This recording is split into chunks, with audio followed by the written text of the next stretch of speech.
بسم الله الرحمن الرحيم. الحمد لله كفى وسلام على عباده الذين اصطفى. أما بعد، قال الله تبارك وتعالى في القرآن المجيد: أعوذ بالله من الشيطان الرجيم. بسم الله الرحمن الرحيم. اقرأ باسم ربك الذي خلق الإنسان من علق. اقرأ وربك الأكرم الذي علم بالقلم علم الإنسان ما لم يعلم. وقال تعالى: شهر رمضان الذي أنزل فيه القرآن هدى للناس وبينات من الهدى والفرقان فمن شهد منكم الشهر فليصم. صدق الله العظيم. وقال النبي صلى الله عليه وسلم: طلب العلم فريضة على كل مسلم ومسلمة. حافظ جی صحیح سے بیٹھ نہیں کرے. محترم سامعین کرام، اسٹیج پر بیٹھے ہوئے علماء کرام اور یہاں پر اس جلسے میں جن بچوں نے اپنا تعلیمی مظاہرہ پیش کیا ان کو میں مبارکباد پیش کرتا ہوں. سب سے پہلے تو مبارکباد کے لائق ہیں ان کے اساتذہ جنہوں نے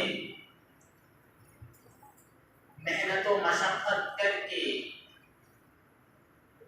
ہیرے کو تراش و خراش کر کے اسے ہیرا بنایا ہے. بڑی محنت رہی اس کی، بڑی جانفشانی رہی جو آج اس انداز میں کا نام لکھا ہے تمش خان. ہم سب کو دیکھنے کو ہاں ملا. یاسر خان ہے، ہم نے تو سنا تھا. بچوں اور بچیوں نے جو اپنا تعلیمی مظاہرہ پیش کیا اس سے ایسا محسوس ہوتا ہے کہ بچے مستقبل میں دین کا کام کرنے والے بنیں گے. لیکن شرط اس کی یہ ہے ان کے والدین جو ان کے رہنما ہیں ان کو اسی طرح صحیح راستے پر لگائے رہیں، دینی تعلیم سے آراستہ کرتے رہیں. تو بڑی خوشی کی بات ہے اور مبارکباد کے لائق ہیں ان کے والدین کی جن کے بچے یہاں پر اس اسٹیج پر آ کر کے انہوں نے اپنا تعلیمی مظاہرہ پیش کیا.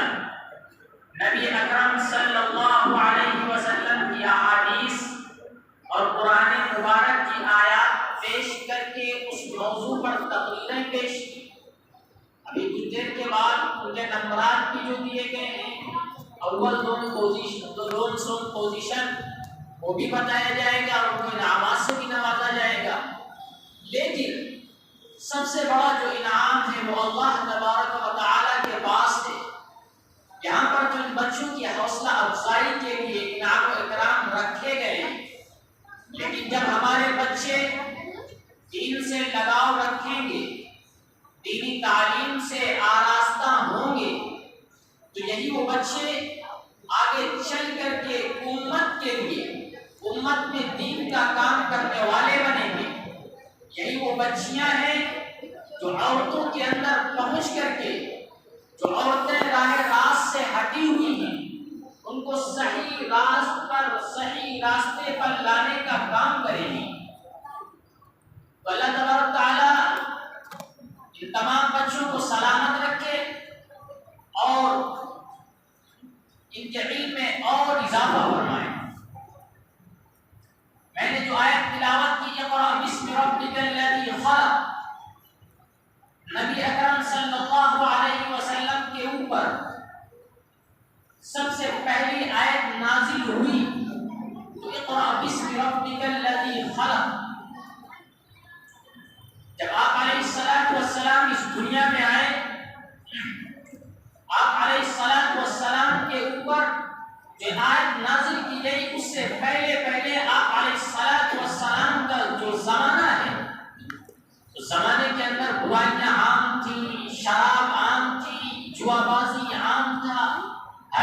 پر لوگ نشے میں دھت ہو کر کے اپنے گھروں پر جاتے تھے، عورتوں کو مارتے اور پیٹتے تھے۔ فرض کی اس وقت جتنی برائیاں تھیں ساری کی ساری برائیاں موجود تھیں۔ سب سے بڑھ کر یہ کہ جو نبی کا گھر، جو اللہ کا گھر کعبۃ اللہ ہے، اس کا لوگ برہنہ ننگے ہو کر کے طواف کرتے تھے۔ اگر اللہ تعالیٰ چاہتے تو اس وقت فوراً منع کرتے اور آیت نازل کرتے اور کہتے کہ اے نبی صلی اللہ علیہ وسلم، آپ لوگوں کو برہنہ کعبۃ اللہ کا طواف کرنے سے روک دیجیے، یا یوں کہتے کہ لوگوں کو جوا سے روکیے، یا یوں کہتے کہ لوگوں کو غلط جو کام کر رہے ہیں، شراب پی رہے ہیں، اس سے روکیے، بت پرستی سے روکیے۔ کعبۃ اللہ کے اندر 360 بت رکھے ہوئے تھے، لیکن اس کے بارے میں آیت نازل نہیں ہوئی، کیونکہ اللہ نے جس آیت کا انتخاب کیا وہ آیت دین کے سلسلے میں تھی، وہ آیت علم کے سلسلے میں تھی کہ جب قوم کے اندر علم آ جائے گا، جب قوم کے اندر دین کا شعور بیدار ہو جائے گا تو قوم خود بخود مہذب ہو جائے گی۔ جب لوگ علم دین سے لگاؤ رکھیں گے تو خود بخود ان کے اندر شائستگی آ جائے گی، خود بخود وہ مثقف اور مہذب بن جائیں گے۔ وہ برہنہ جو کعبے کا طواف کر رہے ہیں وہ خود چھوڑ دیں گے۔ لہذا سب سے پہلے جس چیز کی ضرورت ہے وہ علم کی ضرورت ہے۔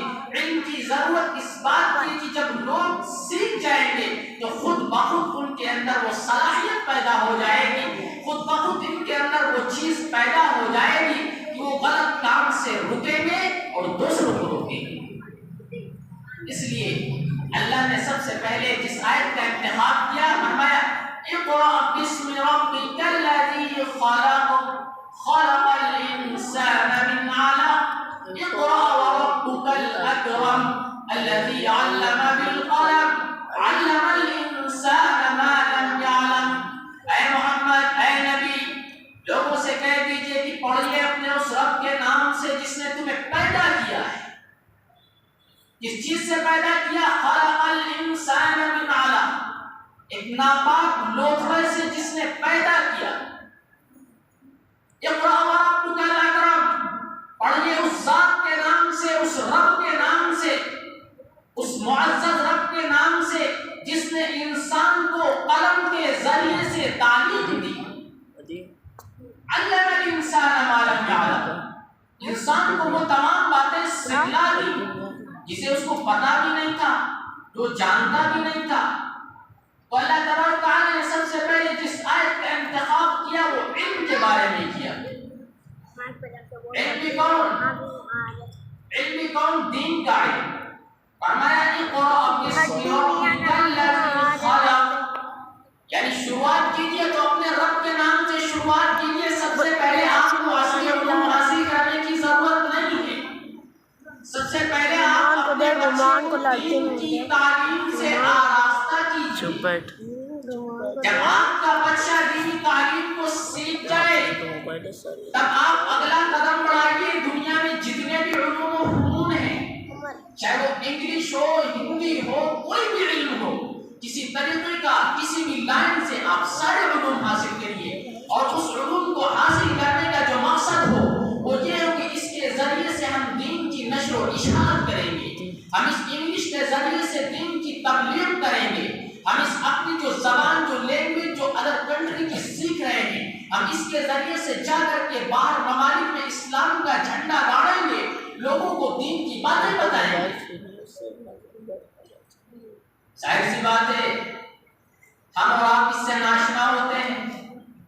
دینی تعلیم کو چھوڑ کر کے ہمارا بچہ بڑا ہوا، سب سے پہلے ہم اصلی جو اسکول اور کالجز ہیں ان کا رخ کرتے ہیں۔ نتیجہ کیا ہوتا ہے کہ جو اصل چیز تھی ہم اس سے محروم ہو جاتے ہیں۔ کوئی نہیں کہتا آپ کو کیا اپنے بچوں کو عالم دین بنائیں یا حافظ قرآن ہی بنائیں، اگر بنائیں تو اللہ ماشاءاللہ بڑی اچھی چیز ہے، لیکن حدیث میں جہاں تک بات اتنی اپنے بچوں کو اتنی تعلیم دو، اتنی علم دین کی تعلیم دو کہ بچہ یہ تمیز کرنے لگے کہ حلال کیا ہے اور حرام کیا ہے۔ حلال و حرام کے درمیان فرق کرنے کی تعلیم دینا ضروری ہے دین کی۔ اگر اتنی تعلیم نہیں دی تو جو اس کا فرض ہے، اس کے فرض کا حق ادا نہیں ہوا۔ فرمایا طلب العلم فریضہ علی کل مسلم و مسلمہ، علم دین کا طلب کرنا، اس کا سیکھنا ہر مسلم مرد اور عورت پر فرض ہے۔ کتنا کہ انسان حلال و حرام کے درمیان تمیز کرنے والا ہو جائے۔ ہم اگر اپنے بچے کو دین کی تعلیم کا جو ہتھیار ہے اس سے لیس نہیں کریں گے تو جو باطل طاقتیں ہیں، جو دوسری طرف سے حملہ ور طاقتیں ہیں، وہ ہر طرف سے اسلام کو مٹانے پر تلی ہوئی ہیں۔ اغیار یہ چاہتے ہیں کہ اسلام کو کسی طرح ختم کر دیا جائے۔ ان کے ناپاک کنڈے اور کوششیں اور سازشیں چل رہی ہیں۔ اگر ہم اپنے بچوں کو دین تعلیم کے ہتھیار سے لیس نہیں کریں گے، اس سے پہلے ہم اپنے بچے کو اصلی علوم سکھائیں گے تو خطرہ اس بات کا ہے کہ ہمارے بچے کا علم سلب ہو جائے، خطرہ اس بات کا ہے کہ ہمارے بچے کا ایمان سلب ہو جائے۔ لیکن کیا ہم اس کی فکر کرتے ہیں؟ نہیں کرتے ہیں۔ پولیس میں بھرتی کے لیے، آرمی میں بھرتی کے لیے سب سے پہلے ٹریننگ ضروری ہے۔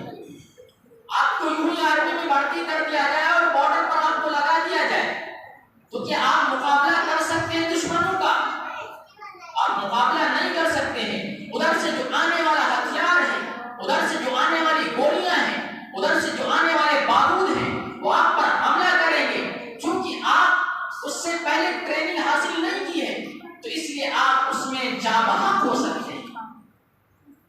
لیکن جب ایک آدمی مستعد ہو کر کے، تیار ہو کر کے، ٹریننگ لے کر کے پہنچتا ہے تو آنکھوں میں آنکھیں ڈال کر کے اس بارود کا، ان توپوں کا مقابلہ کرتا ہے، ڈرتا نہیں کرتا ہے۔ اسی طریقے سے جب ہمارا بچہ دین تعلیم کے ہتھیار سے لیس ہوگا، یعنی اس کو اتنا علم دے دیا جائے گا جو ادھر سے سامنے سے جوار ہونے والا ہو، جو کفار و مشرکین یہود و نصارہ کی طرف سے جو ہونے والا وار ہے، ہمارا بچہ اس وار کو روک سکے اور وہیں پر پہچان سکے، چاہے وہ کتابوں کے ذریعے سے وار ہو رہا ہو یا کسی شاعر و شاعری کے ذریعے سے وار ہو رہا ہو یا نصاب کے اندر تبدیلی کر کے جو کفار و مشرکین یہ چاہتے ہیں کہ ہم اسلام کو سلب کریں اور مسلمانوں کے بچوں کو جو ایمان ہے اس کو خطرے میں ڈالیں، تو ہمارا بچہ جب دین تعلیم سے آراستہ ہوگا تو وہیں پر کھڑا ہو کر کے یوں کہے گا کہ ہمارے مذہب میں جائز نہیں، کہ ہمارا مذہب نہیں سکھاتا ہے کہ کسی غیر اللہ کی عبادت کیا جائے۔ اس طریقے سے ناپاک حملے اور سازشیں ہوتی ہیں، کہیں تو وندے ماترم کے نام پر اور کہیں تو سوریہ نمسکار کے نام پر، کہ ہمارا بچہ اسکول و کالج میں جائے گا تو سوریہ نمسکار کرے گا، ہمارا بچہ اسکول و کالج میں جائے گا تو وندے ماترم پڑھے گا، بغیر اس کے انٹری نہیں ہے۔ تو جب ہمارا بچہ دینی تعلیم سے آراستہ ہوگا، اس کے ہتھیار سے لیس ہوگا، تو سامنے سے آنے والا جو ہتھیار کفر و شرک کی طرف سے ہوگا، کفار و مشرکین کی طرف سے ہوگا، وہ فوراً اس کو روکنے کے لیے تیار ہو جائے گا۔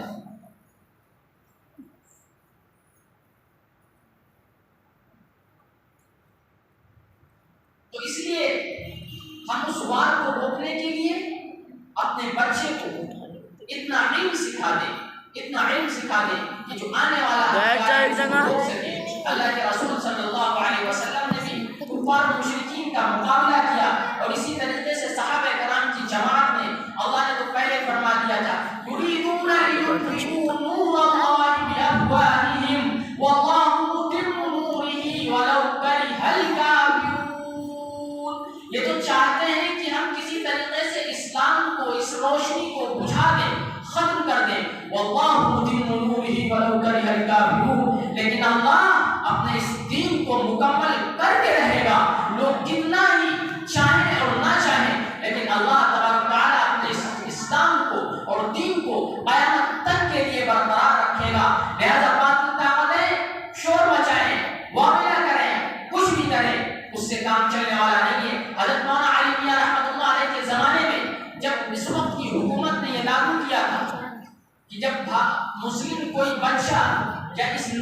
ہندوستان کے جو بھی بچے کالج میں جائیں گے تو سب سے پہلے یہ رول بنایا جا رہا تھا کہ وہاں جو بھارت کا نقشہ لگا ہوگا اس بھارت کے نقشے پر انٹری کرنے کے بعد انہیں پھول اور مالا چڑھانا ہوگا، اس کے بعد انٹری ہوگی۔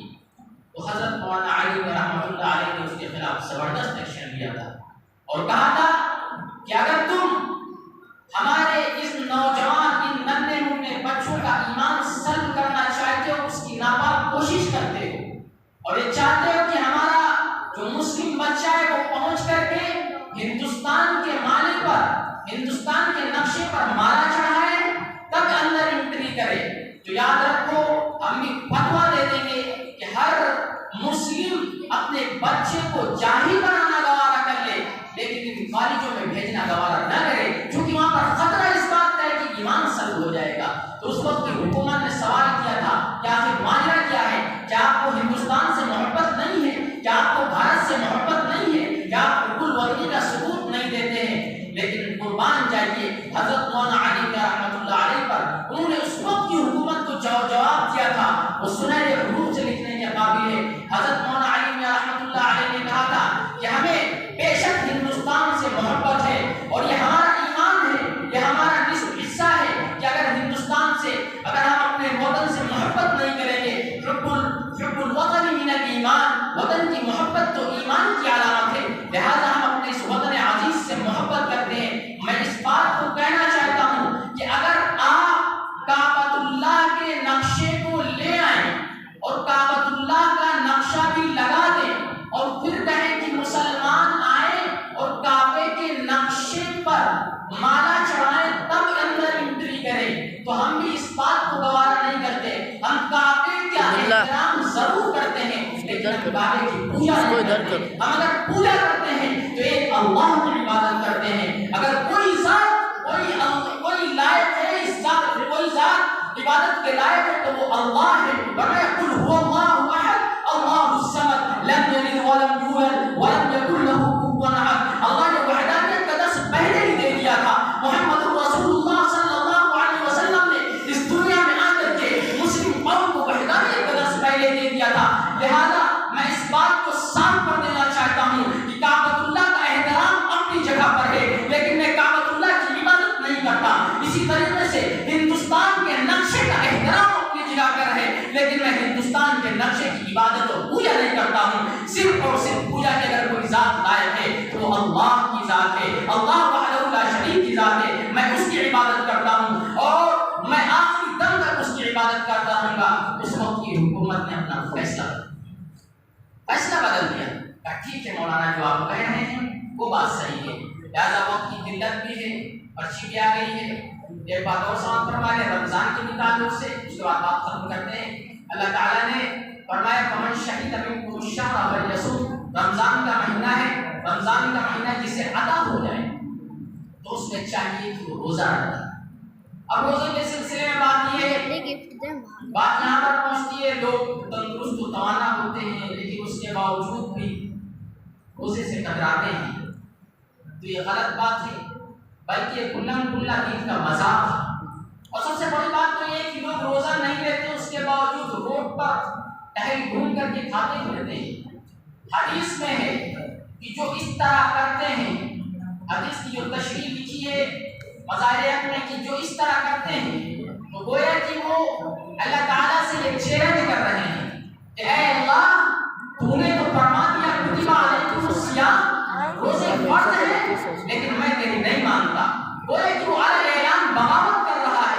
محدثین نے یہاں تک بھی لکھا ہے، فقہ حنفی کی مشہور کتاب در المختار ہے کہ اگر اسلامی حکومت ہوتی اور کوئی اس طریقے سے علی اعلان کھاتے ہوئے پھرتا تو وہاں پر اسے کوڑے لگائے جاتے، اسے سزا دی جاتی، چونکہ وہ اس بات کا اعلان کر رہا ہے، اللہ سے بغاوت کا اعلان کر رہا ہے کہ اللہ نے تو حکم دیا ہے لیکن میں اس کی نہیں مانتا۔ فرمایا ومن شہد منکم الشہر فلیصم، تم میں سے جو روزے پائے چاہیے وہ روزہ رکھے۔ اب دو چیزیں ہیں کہ ومن کان منکم مریضا او علی سفر، دو چیزیں ہیں کہ اگر آپ بیمار ہوں یا سفر پر ہوں تو آپ کو رخصت دی گئی ہے۔ رخصت کا مطلب یہ ہے کہ آپ ان دنوں میں روزہ نہیں رکھ سکتے، اگلے دن یعنی اگلا جو مہینہ ہے اس میں آپ اس کی قضا کر سکتے ہیں. سفر تقریباً 75 یا 80 کلومیٹر کا، ٹھیک ہے، 50-60 کلومیٹر کا اگر سفر آدمی کر رہا ہے تو مسافر نہیں ہے. اگر اتنا سفر کر رہا ہے 75-80 کلومیٹر کا تو پھر وہاں انسان مسافر مانا جاتا ہے. اب وہ چاہے تو روزہ رکھ لے، اگر وہ چاہے، ورنہ اسے رخصت دی گئی ہے، وہ روزہ نہیں بھی رکھ سکتا ہے. لیکن فرمایا وَمَنْ كَانَ مِنْكُمْ مَرِيضًا أَوْ عَلَى سَفَرٍ وَعِدَّةٌ مِّنْ أَيَّامٍ أُخَرَ، آپ اسے دوسرے دنوں میں روزہ رکھ سکتے ہیں، قضا کر سکتے ہیں. يُرِيدُ اللَّهُ بِكُمُ الْيُسْرَ وَلَا يُرِيدُ بِكُمُ الْعُسْرَ وَلِتُكْمِلُوا الْعِدَّةَ وَلِتُكَبِّرُوا اللَّهَ عَلَى مَا هَدَاكُمْ وَلَعَلَّكُمْ تَشْكُرُونَ. اللہ تعالیٰ تو لوگوں کے لیے آسانی چاہتے ہیں، پریشانی کا معاملہ نہیں چاہتے ہیں. لہذا اللہ تعالیٰ سے دعا کریے کہ اللہ تعالیٰ جو رمضان المبارک کا مہینہ آنے والا ہے ہم سب کو اس کی قدر کرنے کی توفیق عطا فرما، اور اس میں پوری تندہی کے ساتھ اور پوری دل لگن کے ساتھ جو اس میں عبادات اور جو نوافل اور جو زکوٰۃ اور جو تمام دینی احکامات ہیں ان سب کو پورا کرنے کی توفیق عطا فرمائے. آمین.